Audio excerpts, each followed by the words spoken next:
ایک درویش نے میرا ہاتھ پکڑا اور پوچھا، بیٹا یہ بتاؤ حیاتی کس کو کہتے ہیں؟ میں نے کہا زندگی کو حیاتی کہتے ہیں۔ درویش نے میری بات سنی تو میرے سر پر ہلکی سی چپت لگا کر فرمانے لگے، نہیں نکمے، حیاتی تو وہ ہوتی ہے جسے کبھی موت نہیں آتی۔ دیکھو نا، اللہ تعالیٰ کا ایک ایک لفظ ہیرے، یاقوت و مرجان سے زیادہ پیارا، قیمتی اور نصیحتوں سے بھرپور ہے۔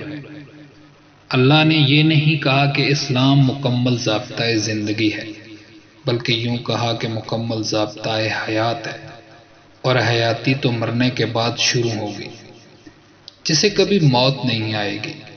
پھر وہ درویش فرمانے لگے، میرے بیٹے، اللہ تعالیٰ نے زندگی دی ہے حیات کو سنوارنے کے لیے، نہ کہ بگاڑنے کے لیے۔ تو یہ زندگی بھی بھلا کوئی حیاتی ہے جس کو موت آ جائے گی؟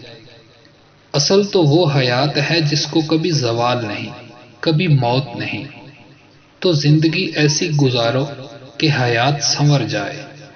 اور میں زندگی میں تب پہلی بار سمجھا کہ اسلام مکمل ضابطۂ حیات ہے کا اصل مطلب کیا ہے۔